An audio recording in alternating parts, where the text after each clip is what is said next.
Imagine a society where everyone is the same in the sense that they act the same. They have the same beliefs, they have the same cultures, and it just keeps going.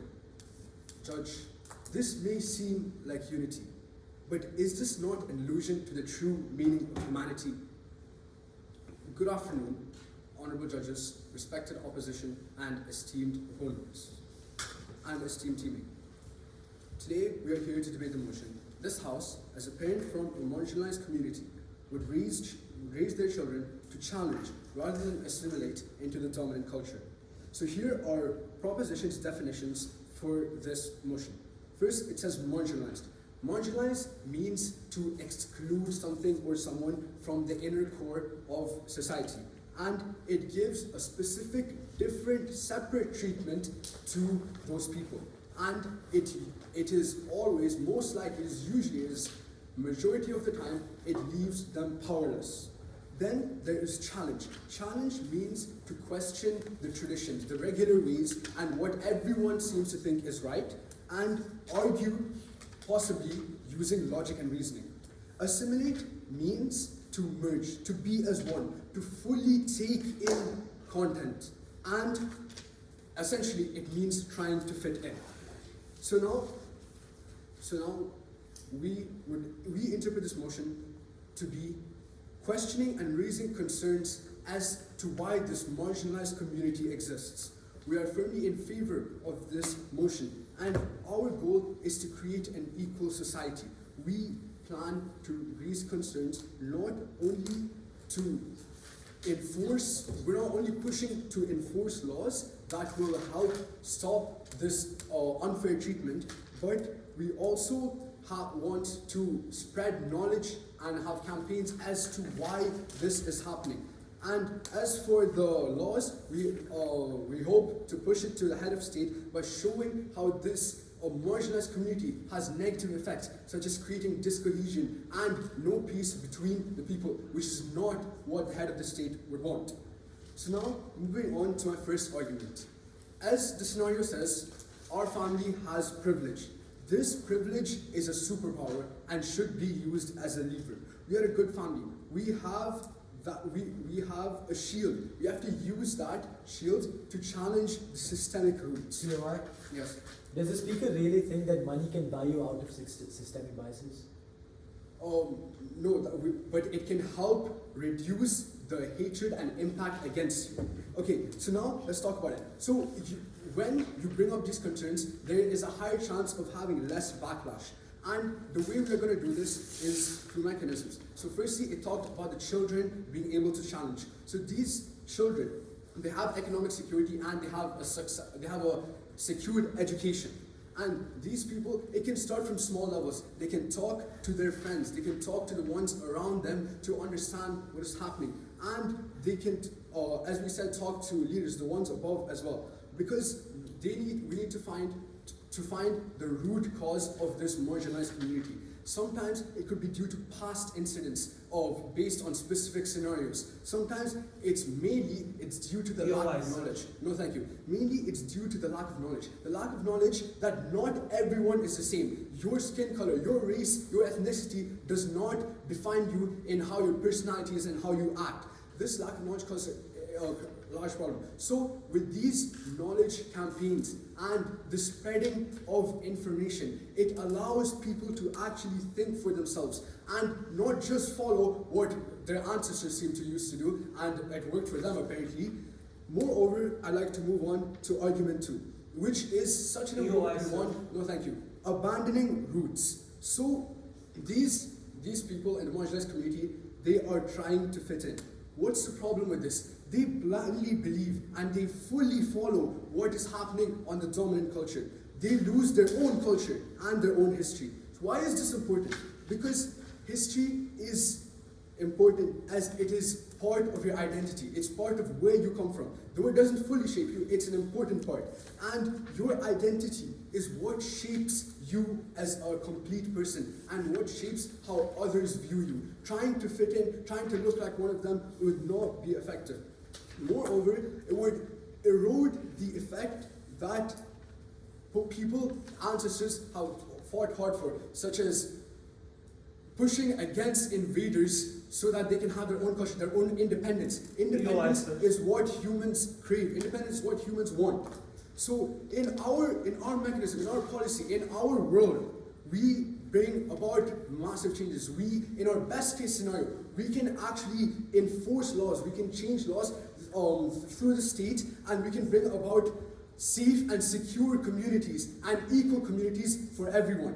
Even in our worst case scenarios, let's say the laws couldn't be passed, we still provide knowledge, we share that knowledge. That knowledge is the key. Knowledge is the key. Knowledge is the light. It would allow people to think for themselves and actually think, wait, why is this community marginalized? Why are we simply just putting them down again and again? Even on the opposition side, their best case scenario, there is one family that is well treated, our family. But what about the future generations? What's to stop the rest of the future generations from being marginalized and from them getting hated? And what about the people around us? Do we not care about that? Are we just thinking about ourselves? This selfish way would not help in progressing our society. Because even if I'm an individual, I still think about others. So, in conclusion, we firmly stand for this motion. We have shown that the negative impact of getting rid of culture and roots and the strength that having this privilege would provide. For those reasons, we strongly urge the House to vote in favor of this motion.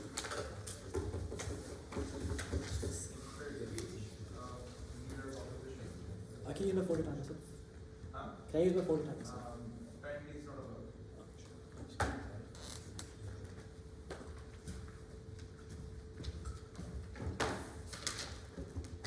Starting in 3, 2, 1, go. I think OG is completely out of this debate the moment that they fail to understand that this is an active motion. I.e., as a parent of a child going to a school which is possibly filled with white students and that child be the only black one, although rich, may not be essentially able to buy out of the systemic biases or may not be essentially be able to buy out of the constant bullying, shoving up into lockers, so on and so forth, right? Because at the end of the day, if they are to call parents selfish, at the end of the day, we really don't see why this matters, right? Because of the fact that when you take it from a perspective of a parent, especially when you're marginalized, especially when you're already backward, especially when historical context goes against you in the sense that you are not one of the so-called dominant groups, we already think that this parent is in a bad situation, right? The only thing saving them right now is the money. But however, the issue is, to the point at which they take money to be the sole mechanism to buy their way out of systemic biases, we really don't see how this works. And on OO, we think this is pretty counterintuitive, and we think that this money is the exact reason why we think that these people are like the child in of itself is going to be worse off, and expanding other arguments there. Before I move on to argumentation and one quick clarification, I want to engage with OG. What do we hear from OG? OG comes in and weirdly limits the motion in the sense that they say assimilation is fully fitting in, right? I want to make this clarification at the very top of the speech and what opposition stance is. As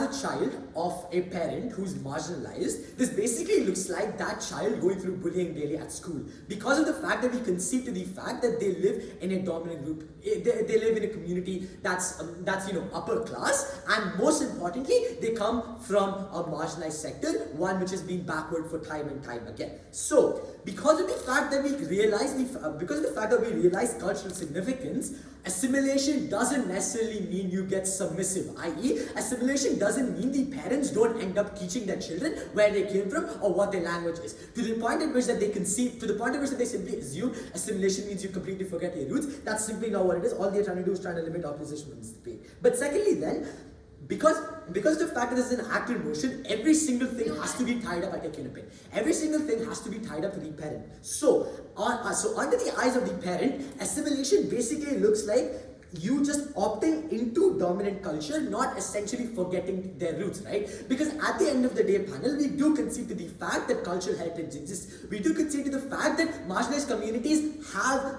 almost the most diverse culture in most instances, right? So because of the fact that we do concede to this, we tell you that these children are not going to become submissive, or these parents are not going to just simply let the children forget their roots. We're just doing what's best for the child. We're trying to stop that one black kid getting bullied in a white kid's school every single day. Before I move on to arguments, I'll take that away from CG.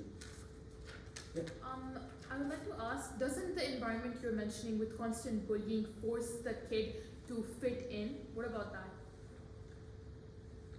Okay, once again, I want to highlight that this is an active motion. We're talking about parents. What parents are going to do essentially is that they do realize that the child is getting bullied daily. So, at that point in time, if a parent wishes to challenge this, and if a parent wishes to, go on and tell that child, or show them where you're from, do all of that, firstly, this act of heroism can only lead to more bullying in and of itself. But secondly then, because of the fact that it is the parent who's making the decision, at the end of the day, the parent's going to do something that's beneficial for a child. A black parent isn't going to end up forcing their children to retaliate in a place wherein they have no say, because of the fact that they are the minority in that case, because of the fact that they can't do anything about it, because of the historical oppression, because of historical context going against this child. We really don't really see why challenging is necessarily important, because at the contrary, all this does is that you make it worse off for the child in and of itself. Two arguments then. Actually no, one argument then. Firstly, on the very basic simple theory of economics, which I learned I think a week ago, and that was that social and cultural capital clearly outweighs pure economic capital at all points in time. What does this basically mean in the context of a parent? In the context of a parent, this means three things. Number one, we recognize the fact that parents have moral obligation in this debate, i.e. that moral obligation is to guarantee that their child actually ends up getting good education, their child actually ends up gets stopped being oppressed, or gets stopped getting bullied by the dominant group in this debate then. But then secondly then, because of the fact that the motion states that this family is from upper class, then we think that this money point is very counterintuitive. Why? And this is very, very important. Firstly, when marginalized families are wealthy, dominant groups see them as socially threatening. Why? A, because of the fact that it is very obvious that this very marginalized family has got money. So at the end of the day, it becomes the scope of actually going up and portraying these marginalized groups as socially threatening becomes far more likely. How does this tie back to the parent? At the end of the day, that parent in and of itself does recognize that they are wealthy and that they are considered under upper class. So because of this, existing biases, pre-existing notions are still going to be continued when you try to buy your way out with money. Why? Because when you try to buy your way out of money, that essentially means that confrontational child, or that child who's being challenging norms as said by their parents on the entire government bench, is then left to perception, is then left to subjective opinion. What is the subjective opinion going to look like? Once again, tying back to that very bias, those very pre-existing notions, and at the end of the day, what's going to happen as a result of this challenge is only going to lead to them getting bullied, or them getting even more discriminated in the first place. The only way that this family or this parent is going to actually secure a good life for their child is only if they realize that A, their culture matters, but B, their child matters more. Vote or vote.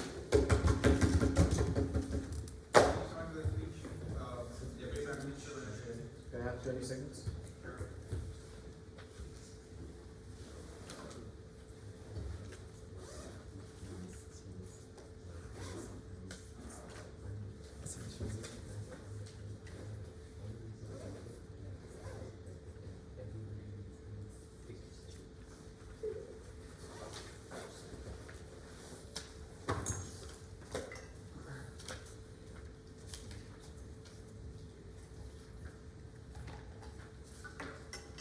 Good morning, Chair, valued teammates, and respected opponents. Today, I'm firmly in favor of this motion as a second speaker from the government. First of all, I'll be making a point. Creating the next, not assimilating and actually challenging the dominant group, basically, the dominant culture for the child in the parent's view is creating the child as a leader. Raising him to face and challenge the norms, challenge the problems, and it creates the child as a leader who can actually see a problem to be solved, see discrimination as a problem to be solved and not a condition to be managed. If they assimilate, I would like to point out, it's as if they see their culture as a problem not to be solved, but as a condition to be managed. That's how they're going about having a different culture. They're not solving the deep-rooted problem. So in their parents' eyes, the child is losing independence, losing critical thinking, and losing their ground. Furthermore, you cannot truly be happy or free living under self-imposed psychological prism of cultural denial. POI? No, thank you. So, this this is important as for the parent. What's my main goal? To make my child happy. I would like to point out that the child is most likely already going to be successful. As mentioned in the info slide, we have good education, good housing, good healthcare already. That's why we're part of the upper class. So my main goal as the parent would be to see my child go happy, see them not get marginalized. But guess what? If they assimilate, no thank you, into the dominant culture, they will not be happy. They will be oppressed from within as well as from the outside. And let's go a little bit deeper. Imagine they get a job. They fully assimilate and get a job up there in the law making area. But they're not really gonna make a change there. They're like a token for the hierarchy, for the dominant group, who they see them as a threat. What do? They want to take them in, so the rest of this marginalized community can see that they're supporting them, they're listening to them. But when this child tries to make any change, they're gonna be ignored because the dominant group is gonna return to their systematic discrimination. Furthermore, I'd like to comment on how their opposition first speaker said that we're using only money to buy our way out of discrimination. That's not what we're doing. We're using our advantage, our benefit of being the higher class to make our child challenge the norms and cushion the blow, cushion the friction they get using our benefits, not only money, education as well. Because the other marginalized community, obviously they're not going to have the same opportunity. They're going to be less educated, which means they're going to get worse jobs. For me, I want to see not only my child benefit, become a successful person, but their children, his family, also live in a safe and sound community. Not just he assimilates, okay, and then his children also have to assimilate. They also face the same discrimination. Yeah. Let's say you end up challenging and you end up failing. Given your upper class on side proposition, you get away with what you've done. But isn't it the lower class in your marginalized community who will face the backlash? Sorry, can you repeat? Won't the lower class in your community face the backlash of your challengings because you might get away because you're upper class? So, what's the opposite to that? I don't challenge and okay, yeah, that's our worst case scenario. We challenge and then we get away with nothing. But that doesn't necessarily mean that will happen. The opposite to that is we don't challenge and we still stay in a systematic discrimination of my child. Would you want to fight to be free and fail, or not fight at all and stay under systematic discrimination? Me personally, and my side of the house, and I hope the chair as well, would rather fight and try to be free of systematic discrimination and see our children actually thrive and not have to deal with bullying. Furthermore, I would just like to hammer in this point one more time, that if they don't stand up for themselves, they lose their independence. If you assimilate, they mentioned very interestingly that we're saying that if you assimilate, this means we don't teach our kids anything about our culture. Actually, we just leave them. That's not true. We do teach them about the culture. We do teach them about their language in their assimilation case. But assimilation as to completely go with the dominant rule, but then they take over the dominant side. We're not saying that. Yeah. So I would like to rest my case. Okay. Can I have a minute?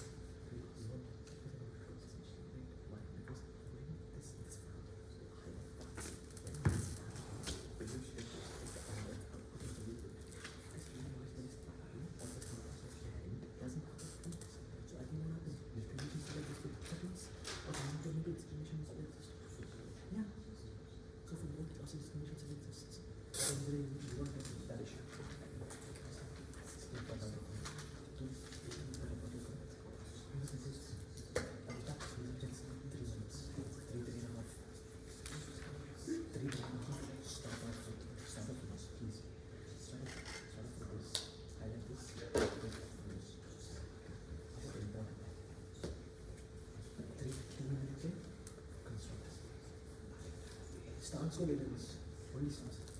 3 minute पे शुरू कर दे.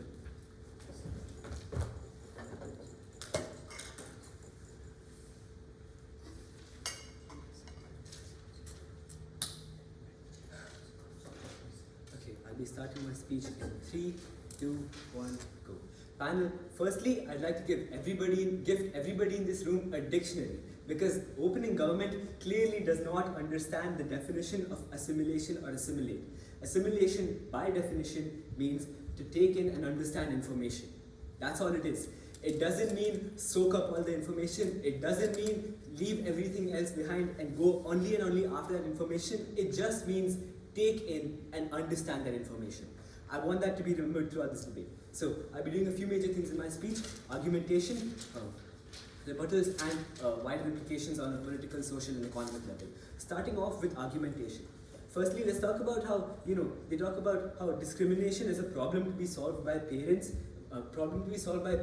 In their children. Why? Because these parents want to build leaders. They don't want their children to live in a world of suffering. They want their children to be, heroes and like rebels or revolutionaries or something. But then this only works out in the stories, or it only works out on a really, really, really long-term level, which we're not looking at as a parent, by the way. The motion is this house as a parent. And as a single parent, if I tell my black kid in a room full of, let's say, 80 white people that you're going to stand in the front of the room and you're going to start a black revolution, I'm so very sorry, it's not working out for the parent, it's not working out for the children. This so-called instilling the hero mindset, which the parents on government side are doing, won't really work out for the parents or for the children in the long term. Secondly, they talk about how being parents of rich marginalized families in the upper class gives them the ability, or obliges them to not right now. I'll take you in a minute. Gives them the ability or obliges them to, help other marginalized families from their communities, other marginalized families and families from their community, because they're also oppressed. But then notice how what this really does to you as a parent, right? I'll be speaking more about this in my arguments later. But then, as a rich parent in a high class, coming from a marginalized community, you're always in the spotlight. Why? Firstly, because you're like a high class family. Secondly, you're a high class family with power, with like money, with good education, coming from a marginalized family. So the fact that others can't really accept you into society, or since you're still marginalized, there's always a spotlight on you. So you standing up for like other parents, other children, which by the way you can't do, because okay, you're like a high class family. Yeah, you have a good house. Yeah, you have good education, but money can only buy you so far. Just because you have money doesn't mean you can, change the mindset of like 100 people, of 1,000 people, or you can like change everything else. If that was the case, then Mukesh Ambani would have ended racism against Indians hundreds of decades ago. But why is this not possible? Because you can't really change the mindset of a person with money. Money only has impact and can only go so very far. So thus, we completely take down opening government's case of that point about oppression, how parents build leaders, or how these parents want to be heroes themselves. We don't know what the parents on OG are trying to do, because then they're going to end up losing their own stability. Their kids are not going to have a future, and also the other oppressed kids in that area will also be having a problem. Moving on to my points. Protection and psychological safety. Panel, think about this. As a parent, as a marginalized parent in a rich community, in a high-class community, no matter how much you care about the people, at the end of the day, your sole interest is your own child. Because at the end of the day, no matter how much development you want for your community, like if something happens for your community, something good is happening, you'll be for it. Yeah, amazing, I want this to happen. But would you put out your child's future? Would you put out your whole generation's future, like at a halt, to a full stop right here, just so that you can help like 20 other kids? That also is not a confirmed case. That's like their best case scenario on OG, right? Would you do that? No. You as a parent, your first duty is to protect your child. How? Psychologically and physically as well. Being as I told you before, being a high class family from a marginalized society you're living in the spotlight. So when you're teaching your child to, do XYZ stunt or, do XYZ thing, because firstly it's challenge, right? OG misunderstands this as well. They're not challenging by talking to their friends about it. That's raising awareness. That's like a completely different thing. Challenge would be to stand up against the institution. Sure, I'll take you. We're considering the same parent, right? So why would the parent want to put their child at a so-called risk? You're saying we want to make them do heroic stunts. Why would the parent want to do it if they want to protect the child? Those weren't my words. Those were OG's words. OG wanted such a world where their parents would be doing so much things for their children, where the parents want to instill a hero mindset into their children. That wasn't my words. That was completely coming from OG. I hope that answered your plea. I can't really do much over there. So being from such a community, obviously it puts like a really big spotlight and a target on your child's back when you're from such a community in such a high class society. Therefore, no parent would ever want to do this. Moving on to political, social, and economic impacts. Firstly, political. It builds representation and power structures. How does this happen? By instilling this assimilation model into your children. Let me redefine what Aaryan. Let me say it again what Aaryan told you earlier, right? You're not simply just, a black child turning full white, taking in white culture. No, you're assimilating with the people, meaning you're blending in with the people, but your parents obviously teach you your cultures at home, etc. So what does this mean, right? You're going to continue on, you're going to grow on this path, and you're going to get a good job. What this means is you're building representation and power structures. This hierarchy that's been happening in your family, being a high-class family, continues, right? This will continue for generations, and slowly it'll grow, it'll increase. Slowly it'll grow, it'll increase, and it'll be better for your family. That way, these so-called marginalized families will have some sort of political say in the near future, and therefore they'll be able to impact society for a better on our side, not on their side. Thus, never been so proud to oppose. Vote for.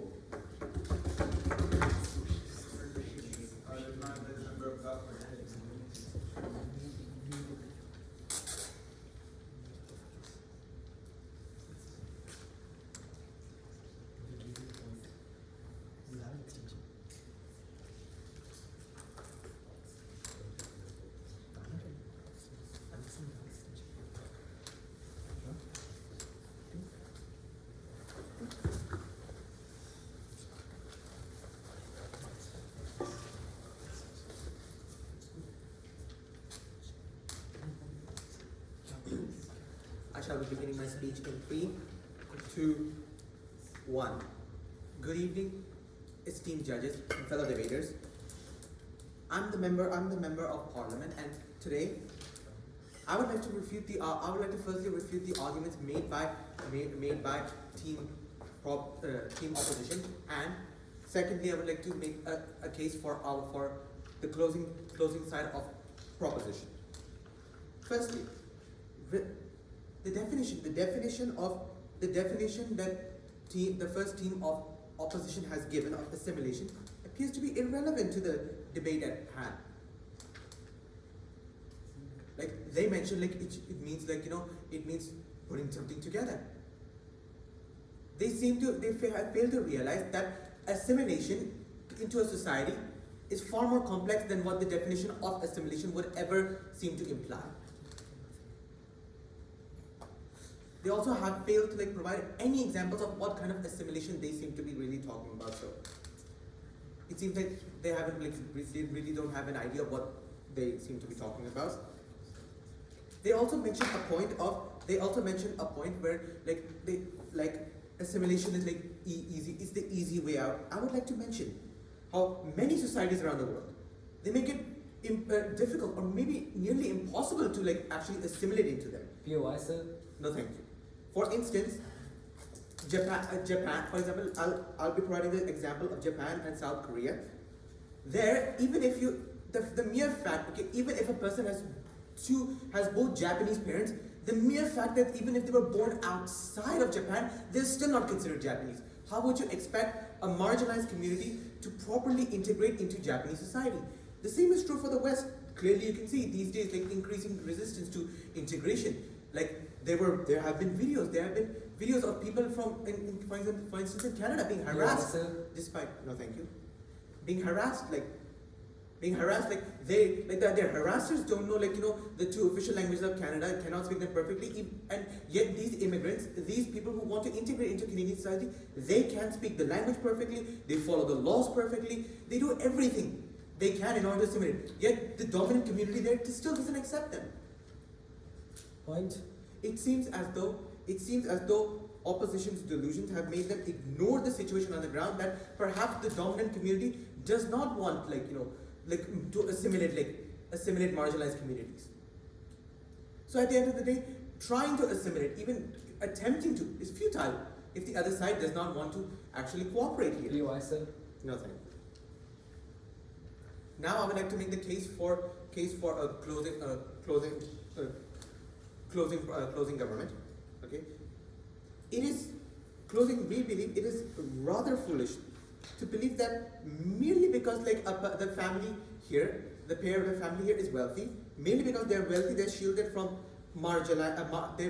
their future generations will not be, and merely because they are wealthy and they can they can avoid most of the cons that come with the fact that they are marginalized, doesn't mean that their future generations won't be oppressed, won't be marginalized. The fact that this fact alone, imagine you are the parent here. Nothing. You are the parent here. Would you really want to bear the burden of the fact that because of your actions today, because of your inaction today, despite having all the levers, all the tools at your disposal, because of your inaction, your inability to teach your child to teach. Sir. Yes. What's going to be the moral impact on the child if this process of challenging fails? Could you repeat? What's going to be the moral impact or the psychological impact on the child in case the entire process of challenging the dominant culture fails? I'll answer you at a later. I would like to ask everyone, even the judges here, would you rather bear the burden knowing that you have ruined the lives of all your future generations merely because you failed to take action, and you even despite the fact that you had the tools, you had all the levers available at your disposal, yet you still failed to take action and teach allow your kids to train your kids, allow your kids to instill them in them values that would allow them to actually stand out and resist assimilation by a more dominant society. I would also like to extend upon an argument that moral responsibility argument that the Prime Minister and Deputy Prime Minister made. Just because the parents here are well off and shielded from the consequences of being part of the marginalized community, doesn't mean everyone else is also there, is also shielded from the fact that they are marginalized. Everyone else in the community is rich, and doesn't mean that. Hence, they are not only just morally driven, but also logically driven to actually take action and ensure that their marginalized community isn't assimilated by a more dominant community. To ensure that in the future they don't suffer persecutions. To ensure that their community doesn't become a target of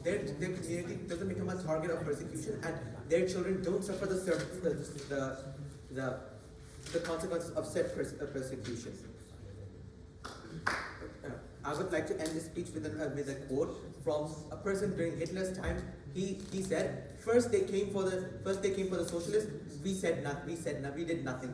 Then they came for the liberals, we said nothing. Then they came for the Jews, and then there was no one to speak up for us. Thank you.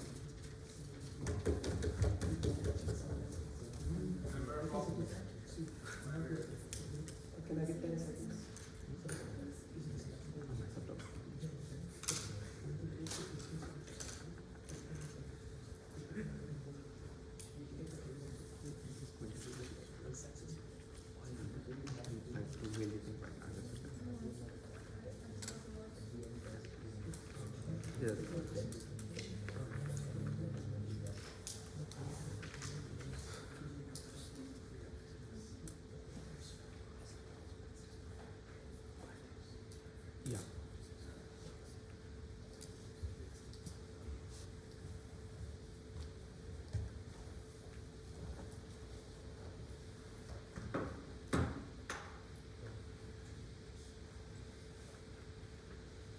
I'll be starting my speech in 3, 2, 1, go.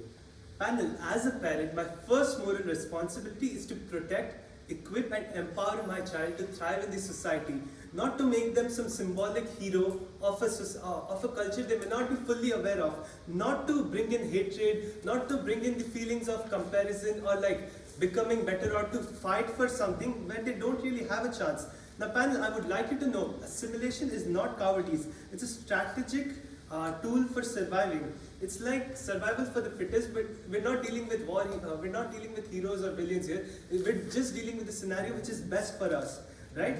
Now, 3 major things in my speech. I'll be doing some rebuttals, then I'll be bringing on extensions, then I'll do some brief comparisons which will be elaborated by my second speaker later on.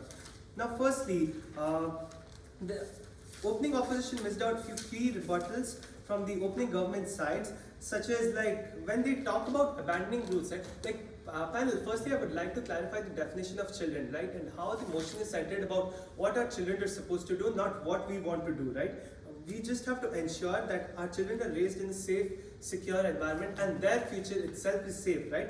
So firstly, children in their early stages, they're not born with the knowledge of what their culture is or what race they belong to or what community they belong to, right? So when there's no necessity, or it's not like they want to only abide by their community, they mostly rely on what their parents teach them, and it's best for us to teach them a safer path, to teach them a path where there's more likely to stay trouble free in the future, right? And this would be to motivate them or to work on assimilating them to the dominant culture, because as clearly stated, the community faces severe racism, though because of our upper class, we're able to thrive, we're able to live comfortably with a stable income, education and security, right? But there's no guarantee in the future, and these children aren't born with the knowledge about what community they belong to, right? It's not like they're trying to belong to their own original community. It's more about what will be safer for them, and it's not like that community's ideologies are demonic or something, right? It's still another culture they could embrace,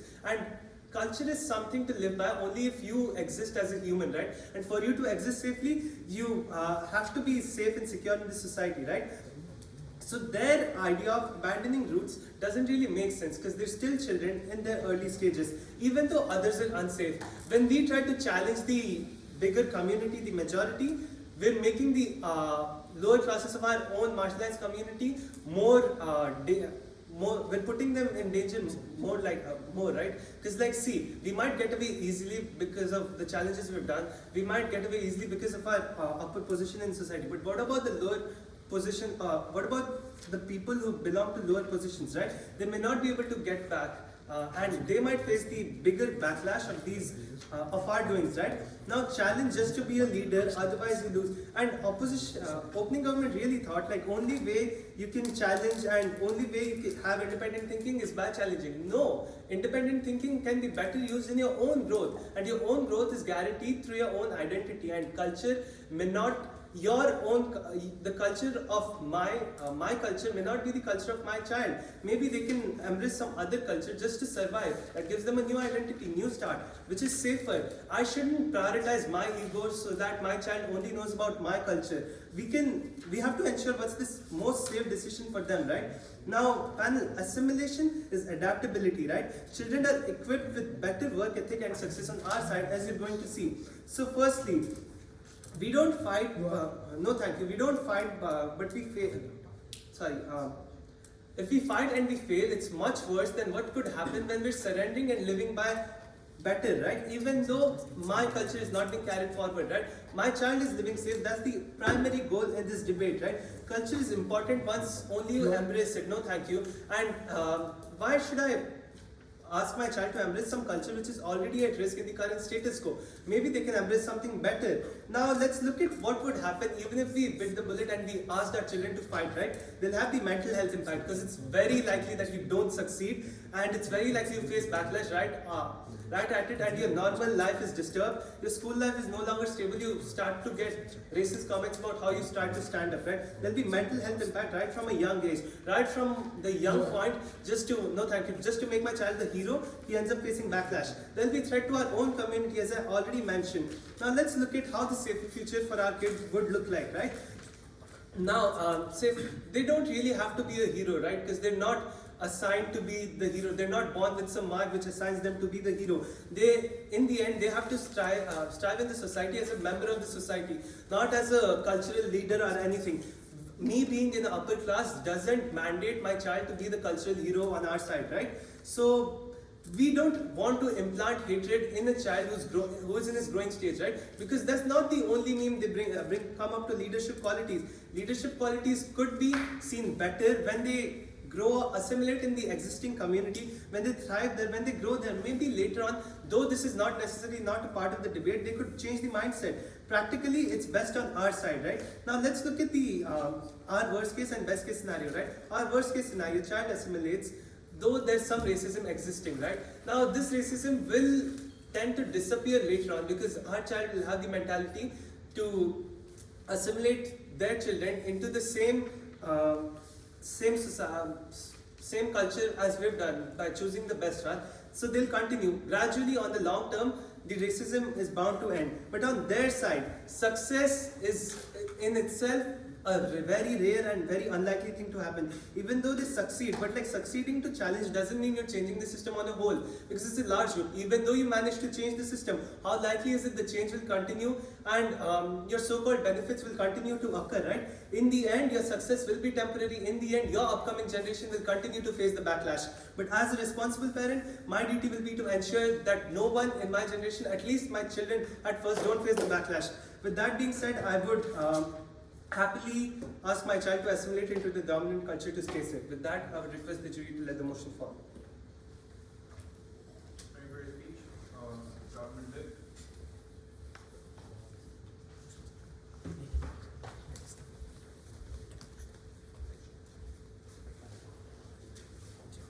Could I have 10 seconds before I begin? Thank you.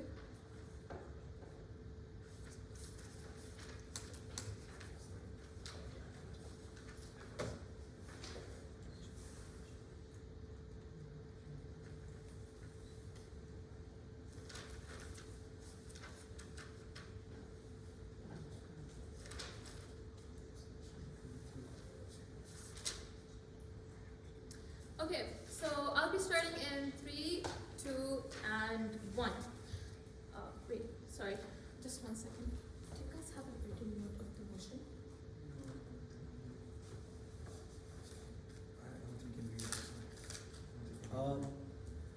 Do you have? Where is it? Okay, thank you. Okay. So I'll be starting in 3, 2, and 1. Good evening, fellow opponents and honorable adjudicator. I'm the whip speaker for Gurman, and as the Gurman, we firmly believe that as a parent from a marginalized community who is well off, who is wealthy, we have housing, we have good education, we believe that we would raise our children to challenge the dominant culture rather than assimilate into it. Now, before getting into this, I would like to point out that I will be refuting, summarizing, and explaining why we as team proposition take the win rather than team opposition. So, firstly, there were multiple clashes that were in the debate, and firstly, it started off from the Deputy Prime Minister of Opposition, where they stated that assimilation's definition according to the dictionary is to understand knowledge and take in knowledge. Now, we would like to say, as team proposition, we oppose this by saying no.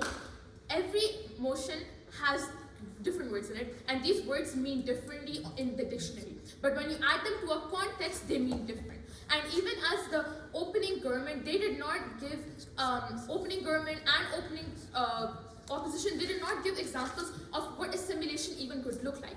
We as team closing government, we say assimilation could also look like expressing. Assimilation could mean staying quiet when others bully you, staying quiet when people misunderstand your culture, staying quiet when people make fun of how you smell, how your food smells, how your language is. That is what assimilation would look like in our eyes. Sorry. And we say that challenging would look like expressing your culture. That's how you're challenging the dominant culture, by expressing your culture. I come to school, let's say they don't have a uniform, I come to school in traditional clothes. I am challenging the dominant culture. I'm not following the dominant majority. I'm not wearing, let's say, Western wear, I'm wearing a traditional wear. That's one way of challenging. You guys did not say that. And that's an example that is quite important, because we need to understand what does assimilation look like and what would challenge it look like.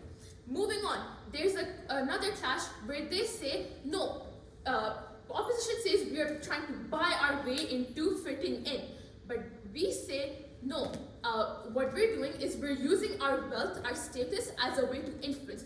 They mentioned lower class will face backlash because over here the higher class people, they're enjoying these privileges, and lower class will face the backlash. To that we say no. Influence that is created from the challenging these parents motivate their kids to do, it will create a positive impact and create a good POI. Yes. This so-called positive impact. Why would these majority communities accept the I'm sorry, can I rephrase? Okay, so I assume your point here is why would they accept you? Now, when someone fights, you take in their point. When we debate, you take in the point, you consider the point. And when someone challenges, when someone expresses something, you're taking in their consideration. If you're not gonna challenge, how will the person even know that you're trying to not fit in? You're trying to express yourself. You're trying to express your culture, your actual culture, not what you're being forced into, right? And then moving on, they also talk about, I feel like team opposition sees this as an issue of ego. They see culture embarrassing. They say, oh, this kid will come and do heroic stunts to express the culture, to challenge the dominant culture. But that's not what we're saying. We're saying we want them to challenge by expressing themselves. That's what we're saying. How are why are you describing a black kid coming in front of his class and saying, oh, I want to start a black revolution? Yes, the idea is wrong, and you're saying, okay, there is a room full of white people, it's going to be a bad thing, what will the people think? It's not, you're basically displaying embarrassment. You're describing the culture as an embarrassing thing. So, what did we do as team government? We said that no, this child should oppose and challenge the dominant culture. And when they also brought up a point of moral, impact, and to that we would like to say, winning and losing creates morals. It makes a perspective on expressing. If you're not going to express yourself, if you're not going to, understand that failure is natural, and some people won't understand you, how will you survive as a member in the society? Society is filled with every kind of person. There's people who are going to agree with you and people who won't. And a child needs to learn that. And another point of them saying a child does not know what their community is, doesn't know what their culture is. Do you think a black kid won't understand he's different from a white kid? Because his environment will make him realize, yes, you are different. And with that, we would like to end our case and say closing government did a better job because we identified more refutes. Thank you very much. Thank you for your speech, and I can invite the opposition leader. Governor. Hello. Excuse me. Grab my diary. Oh, I'm so sorry. Yeah.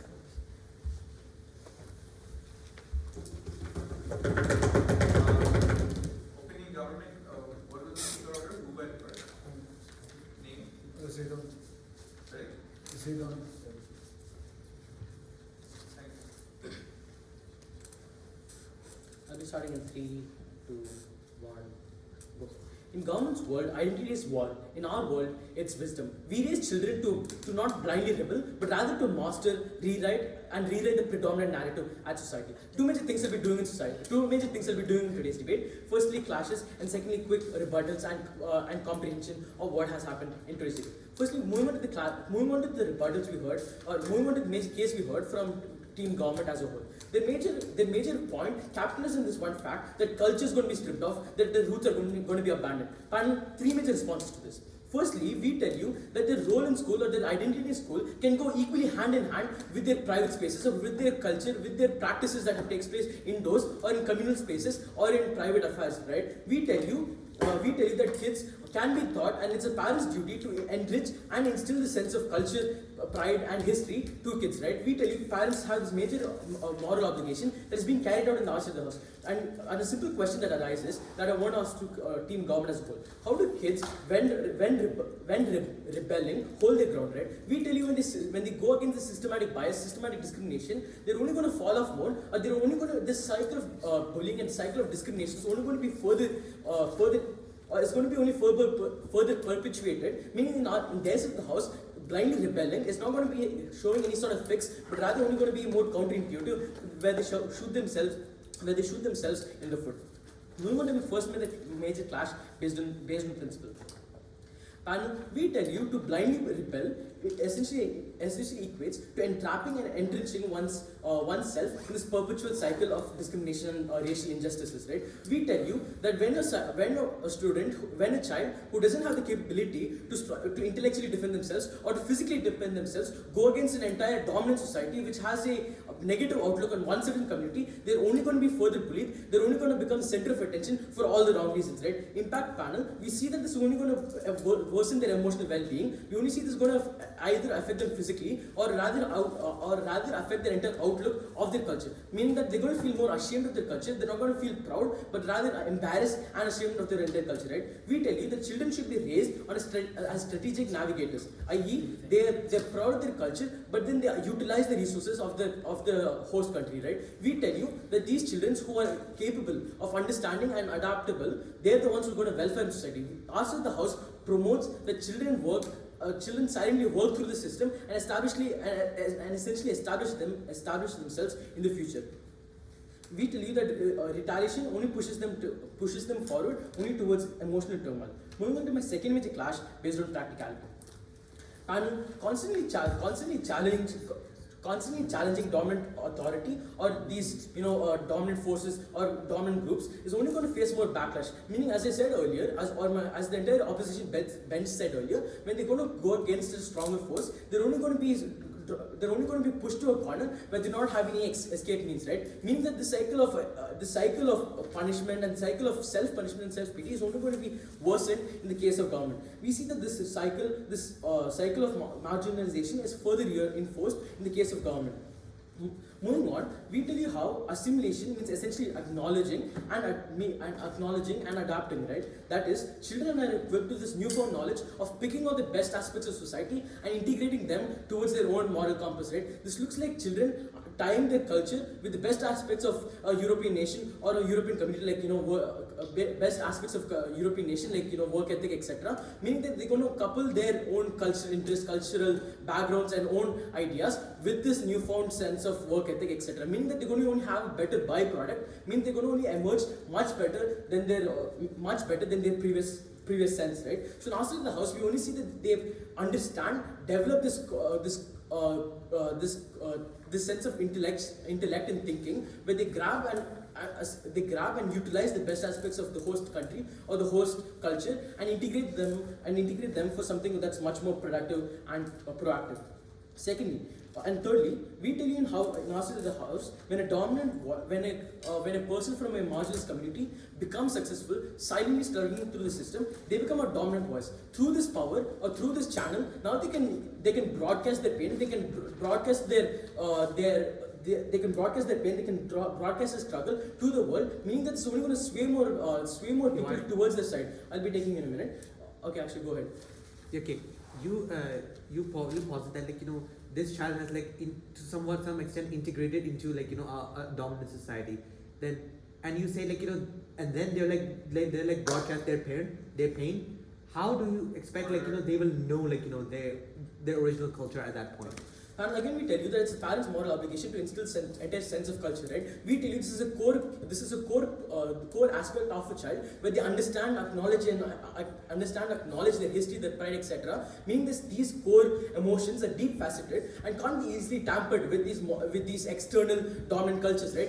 We tell you that when they blend into a dominant culture, they get the good aspects of it, they understand how to blend in, but not erode themselves culturally, right? We tell you that assimilation does not equal to cultural death.